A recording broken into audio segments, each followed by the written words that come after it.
What we had in our scripture was a bit of eavesdropping. We were listening to Jesus' prayer. It was a prayer that Jesus was saying to God. He was alone before God, and what we did was eavesdrop. It's kind of nosy of us, honestly.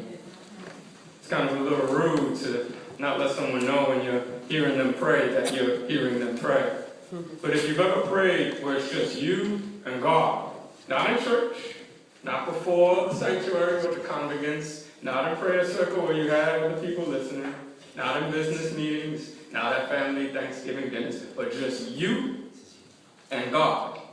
That is when you are at your most honest. That is when, maybe you're honest in church. I agree, you're probably honest in church. Maybe you're truthful, but that is when you're most just forthright. You use the words that are just most dear to you. You express yourself most clearly. And the desires that you express in that prayer is probably the best, clearest, purest form of expression of the desires and worries and fears and wishes that you truly have. When you're alone and when you pray to God, what you express in terms of your desires is probably what you truly, deeply desire. And we eavesdropped, and we heard Jesus' prayer, and we heard what he truly desired. And he prays for himself, he prays for his disciples, and he prays for the believers like us. And what he prays is simply this. What he desires is, he says, I don't want you to be taken out of the world. Lord, don't take them out of the world, but don't let them be of the world. He says, my prayer is not that you take them out, but that you protect them from the evil one, that you sanctify them by the truth. That as I am sanctified, that they may be sanctified as well. And then he prays for us, the believers. My prayer is not for them alone. I pray for those who believe in me through their message, that all of them may be one. Father, just as you are in me, and I am in you, may they also be in us, so that the world may believe that you have sent me. What is he saying? He's saying is when we are unified and one, that is the statement to the world that Jesus is real in the world. When we are unified, he's praying, when they're one, then the world will know that you have sent me. I have given them the glory that you gave me, that they may be one as we are one. He is in his prayer saying, my glory is tightly related to the believer's ability to be unified. No unity, no understanding or appreciation or dealing with God's glory. So we don't have God's glory just by ourselves in our individual prayer closet. We have God's glory when we are able to be one. I in them, and you in me. May they be brought to complete unity to let the world know that you sent me and have loved them even as you have loved me. His deepest desire, when he's by himself praying to God, his deepest desire is so that we can be unified. That's his prayer. Now, be honest, did God fulfill that prayer just yet? Not yet. See, even Jesus' prayer will take some time to be answered. Prayer is not a command. Prayer is not, God do this and it gets done. Prayer is not ringing the bellhop. Prayer is not hitting the ATM. Prayer is not saying, I command that you give me a new job, and poof, the next morning you have a new job. That just isn't how prayer works. Prayer is when you are seated with yourself before God, and you open up your broken heart, and you open up your mind and your spirit, and you say to God what you truly feel, what you truly think, what you truly need, what you truly want. You open up communication with God, and then you leave into God's hands the answer. That's prayer. But leaving to God's hands the answer does not mean that God will answer your prayer immediately. Does not mean that God will complete your prayer immediately. Does not mean that God will give you what you ask for in your prayer immediately. God will do it in God's time. And even Jesus, the Son of God, our Savior and Redeemer, even blameless Jesus, his prayer is still 2,000 years in process.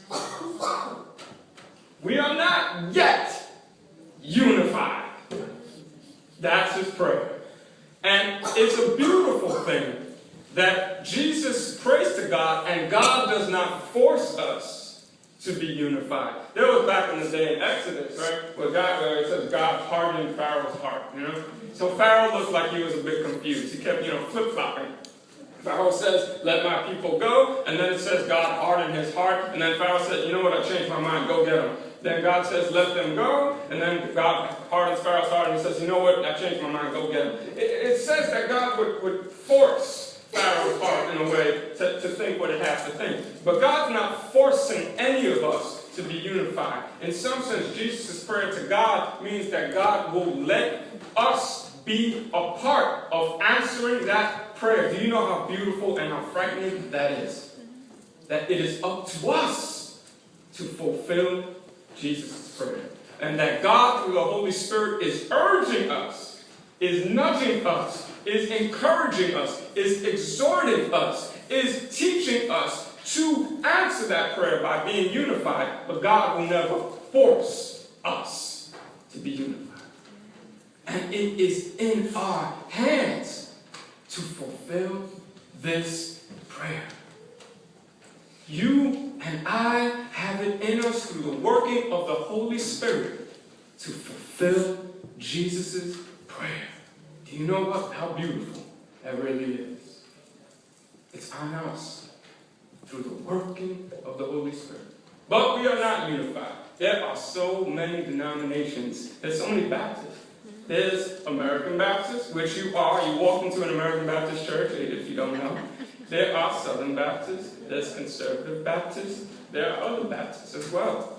There's Presbyterian. There's Presbyterian USA. There's, of course, across the street, the Catholic Church. There's Greek Orthodox. There's Russian Orthodox. There is, of course, Pentecostal, but there's different forms of Pentecostal. You have Pentecostal, not PCUSA, you have Assemblies of God, but then you have Apostolic Pentecostal. There is African Methodist Episcopalian, which is mainly an African-American denomination, but guess what? Even amongst themselves, they have African Methodist Episcopalian Zion. So you have AME and AME Zion. Believe it or not, even within their own denomination, they still split. There's American Baptists that have also split from American Baptists as well. Now you have Transforming Ministries. There are so many denominations. Lutherans, Episcopalians, Pentecostals, Methodists, Baptists. There are so many denominations. This prayer does not seem to be answered quite yet. Christians have a hard time unifying, not with the world, but with themselves. And the prayer Jesus gives is that we may be one. But unity, although you know it's tough, unity is something that's deep, and it is not uniformity.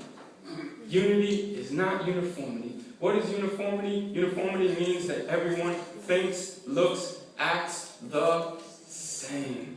That's not unity. It may look like unity. If we all wore the same uniform, that'd be great. We may look like we're together, but that's not unity. Unity is when one relates to another in a deep purpose, in a deep common cause. And the cause of our unity believe it or not, is that we can be useful in answering this prayer. Do you want to please Jesus? If you do, then you have to realize that pleasing Jesus means taking on his desire. And what is his desire? His desire is that you unify.